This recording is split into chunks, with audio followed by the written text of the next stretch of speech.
Welcome back to Movies Unboxed. Today, we're diving into Shaitaan, a gripping tale of dark rituals, possession, and a father's desperate fight to save his daughter. Let's unravel this chilling story. A man is seen in a dense forest, his face hidden in shadows. He bends down, picks up a dead rat, and carefully places it into a small, grimy bag. His actions are deliberate, almost ritualistic. The scene then shifts to the present day, where we see Dhruv and Kabir arriving at a school to pick up Janvi, Kabir's daughter. Dhruv, noticing Janvi's behavior with her friends, quietly comments to Kabir, "Dad, don't you think she's getting too close with her friends lately?" Kabir glances at Janvi, who was engaged in an animated conversation with her classmates, seemingly oblivious to her surroundings. As Janvi gets into the car, Kabir casually teases her, "So, who's the lucky guy?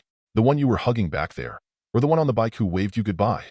Janvi, irritated, responds, "Dad, can you please not do this? Just leave it alone." Kabir chuckles and shifts the conversation, informing her that the family will be heading to their farmhouse for a few days of relaxation. He explains that after being tied up with work for so long, he finally has some time off and wants to spend it with his family. When they arrive home, Janvi approaches her mother, Jyoti, asking for permission to go on a Goa trip with her friends. Jyoti, not wanting to make the decision herself, tells her daughter, "You'll have to ask your father about this." Reluctantly, Janvi turns to Kabir, who initially refuses to let her go. But after much pleading and negotiation, Kabir agrees on the condition that Janvi keeps her phone on at all times and shares her live location regularly while she's away. Meanwhile, Dhruv, who is an aspiring YouTuber, is seen tinkering with his camera and microphone, recording his thoughts and ideas for new content. Kabir watches this from a distance, lost in his own thoughts, as the family prepares to leave for their farmhouse. They drive a luxury car, a subtle indication of their wealth and status. On their way, they stop at a roadside tea stall. Here, they encounter a man named Vanraj, who is on a call with his daughter, assuring her that he'll take his medication and drink his tea on time. Kabir, overhearing the conversation, finds something unsettling about Vanraj, but he brushes it off as a mere observation. He orders tea for his family, but when it's time to pay, Kabir realizes he doesn't have any small change. Vanraj, noticing the situation, steps in and offers to pay for both his and Kabir's tea. He then joins the family at their table, striking up a conversation and slowly ingratiating himself with them.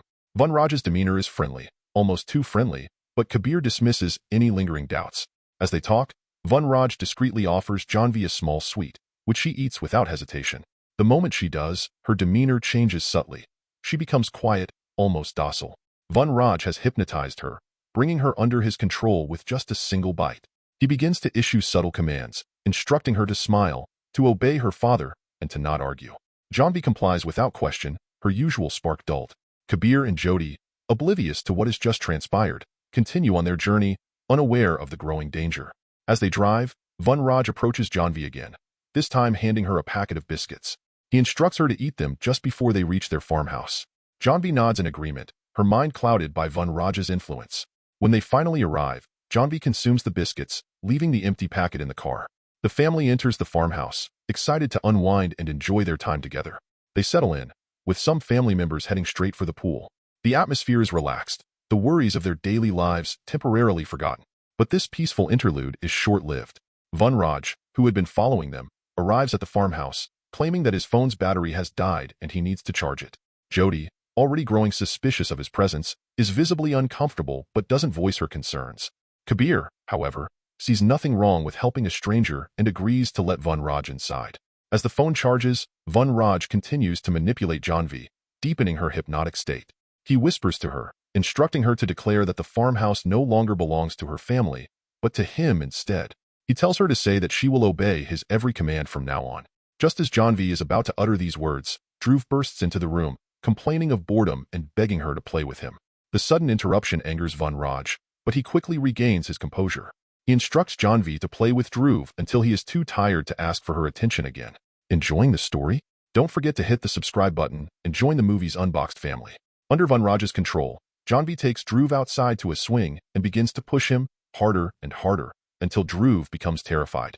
Kabir and Jyoti, hearing Dhruv's cries, rush outside and force Janvi to stop. They take Dhruv inside and put him to bed, all the while trying to make sense of Janvi's strange behavior. The night wears on, and the weather takes a turn for the worse. A storm begins to brew, trapping Vanraj at the farmhouse.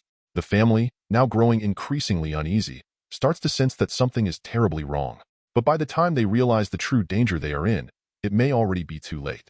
Raj's sinister plans for the family, particularly for Janvi, are slowly coming to fruition, with each passing moment bringing them closer to a horrifying fate. Raj continues to manipulate Janvi, issuing commands that she follows without hesitation.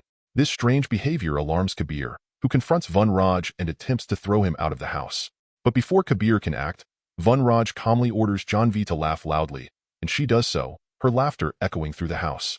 Then, Raj instructs her to cry and scream, which she also does, her cries piercing the silence.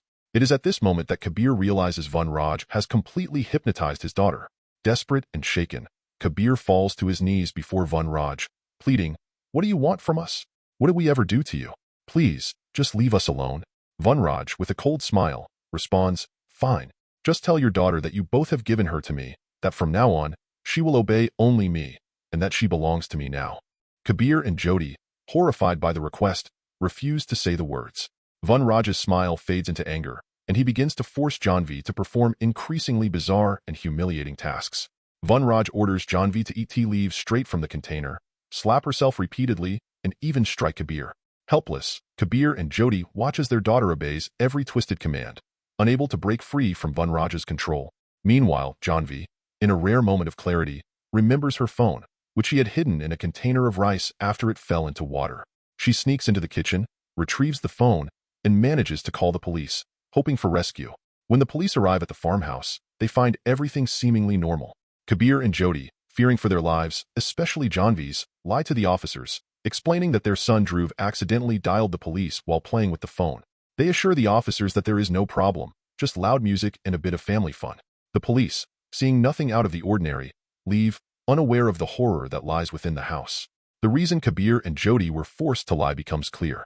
While the police were at the door, Raj had Janvi sit by the gas stove, a lit matchstick in her hand, ready to ignite the gas and cause an explosion if anyone tried to intervene. The threat was clear. If Kabir or Jyoti tried to tell the police the truth, Raj would order Janvi to light the match, killing everyone inside. After the police leave, Kabir, filled with desperation, begs Raj for mercy, promising to give him anything he wants.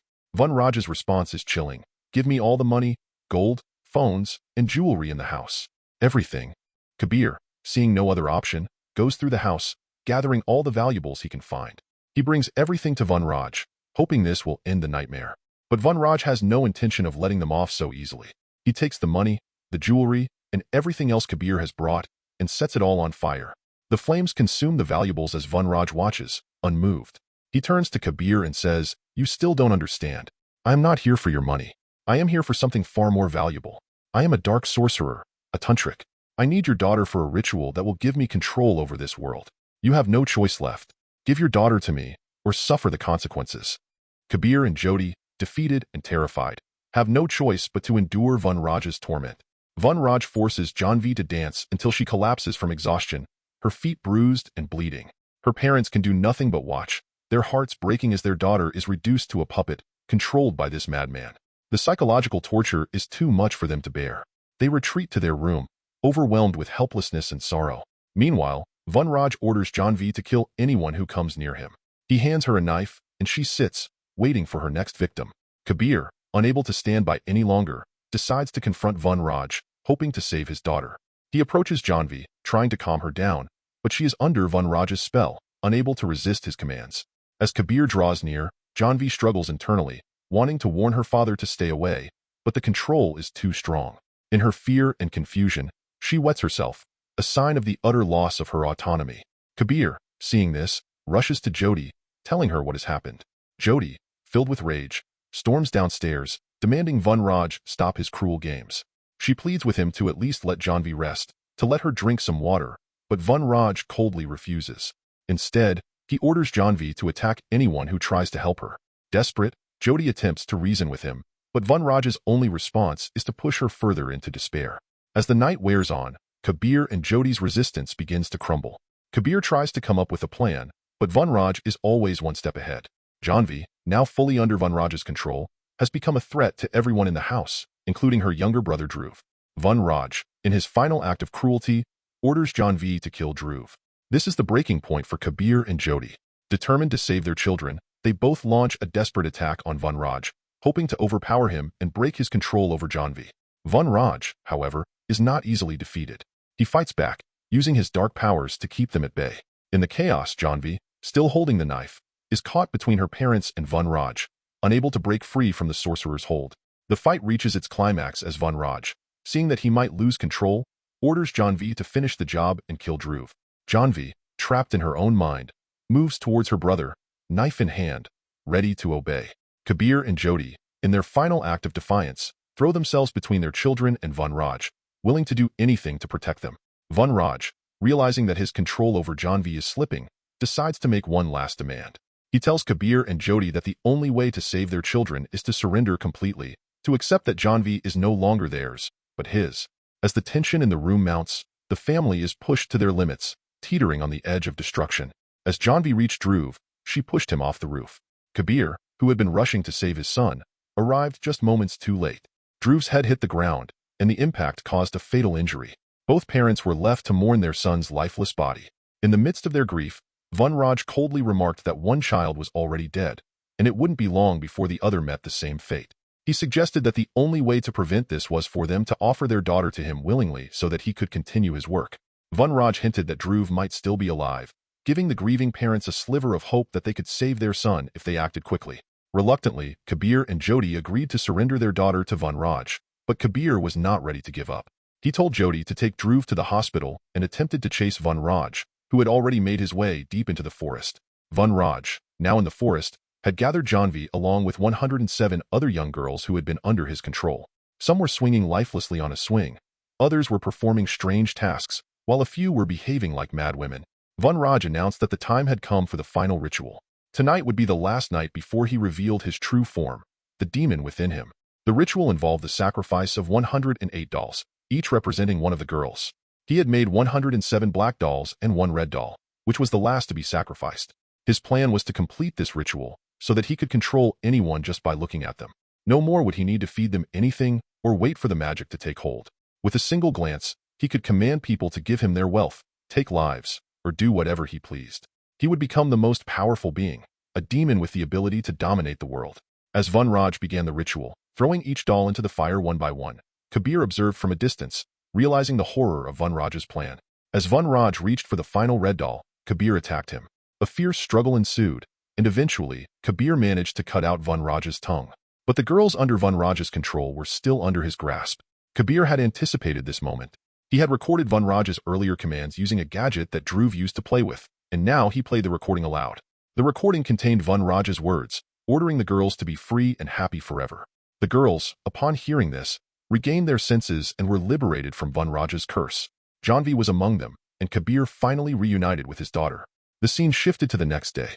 The police had returned the 107 girls to their families, although some had no families to return to, as their loved ones had left them long ago. Despite their efforts, the police could not capture Van Raj. The story then circled back to the opening scene, where a man picked up a dead rat. This time, it was revealed that Kabir was the one feeding the dead rat to Van Raj, who had become a shell of his former self. The only sustenance Van Raj received were dead rats and tea leaves, reminders of the torment he had inflicted on Kabir and Janvi. As Kabir prepared to leave, he taunted Van Raj, questioning whether Van Raj was the true demon, who sought to kill innocents to become all-powerful, or whether Kabir himself had become the real demon by keeping Van Raj imprisoned, forcing him to live out the rest of his days in torment.